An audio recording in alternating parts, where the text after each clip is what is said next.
ऐं हाणे worry he चरिया जेका आहिनि सभु लूसी पोड़ो रिटायर थियण वारो आहे त लूसी पोड़ो जेको आहे सभु मूं ते कब्ज़ो करे थो त मां हिन खे फासायां त रिटायरमेंट खां पोइ मुंहिंजो सहारो ठहे।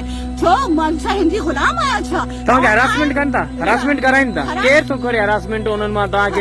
जेको आहे सो हिन टिनि माण्हुनि जो नाला जेका आहिनि साफ़ साफ़ आहिनि। हिकिड़ो तारिक काका टके जो किलर हिन एडमिनिस्ट्रेशन जो जेको माण्हू आहे उहो, ऐं इहो भुट्टो चरियो जेको आहे सो नफ़्सियाती मरीज़, ऐं इहो बशीर मेमण नफ़्सियाती मरीज़। टे माण्हू जेका आहिनि न इहे टे, ऐं आऊं अपील कंदमि सॼे मीडिया चैनल्स खां कि हिननि टिनि माण्हुनि खे किक आउट कयो। हिकिड़ो तारिक काका खे, हिकिड़ो बशीर मेमण खे, हिकिड़ो हिन रजिस्ट्रार भुट्टो खे।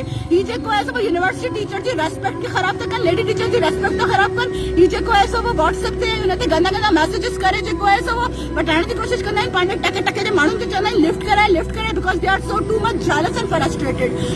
अच्छा, तव्हांखे मैसेज करे तव्हांखे हरासमेंट कनि था?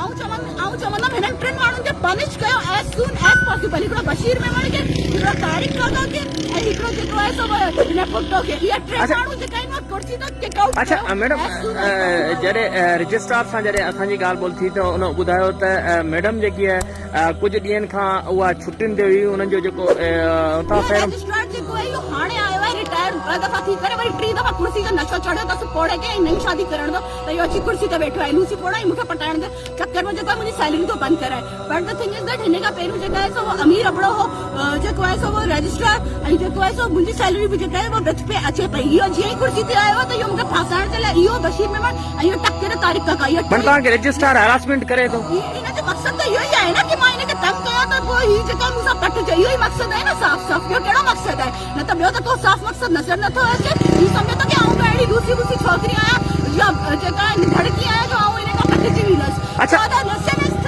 टिनि माण्हुनि खे हर हाल में पनिश कयो, टिनि माण्हुनि खे सस्पेंड कयो। हिकिड़ो रजिस्ट्रार भुट्टो खे, हिकिड़ो बशीर मेमण खे, हिकिड़ो तारिक काका खे। हिननि खे चओ अॼु जेको आहे so as soon as possible मूंखे न्यू बजट सैलरी जेका आहे सो 2 मंथ्स जी, नवंबर दिसंबर 6 मंथ जा जेका आहिनि सभु न्यू बजट जा एरियर्स लिसन 6 मंथ जेका आहिनि सभु एरियर्स ऐं लीव इंकेशमेंट सॼी जेका मुंहिंजी सैलरी आहे उहा ही मूंखे ॾियनि कोन था। ही चवनि था तूं एटीट्यूड थी करे, पोइ मूंखे हरास था कनि, पोइ बदतमीज़ी था कनि। ऐं मां चवंदसि कि एज सून एज पॉसिबल जेको आहे सो हाई पावर्स के सभिनी खां पहिरियों रजिस्ट्रार भुट्टो खे जेको आहे सस्पेंड कयो वञे, बशीर मेमण खे सस्पेंड कयो वञे, ऐं तारिक काका खे सस्पेंड कयो वञे, ऐं हिन टिनी खे ट्रांसफर कया वञनि।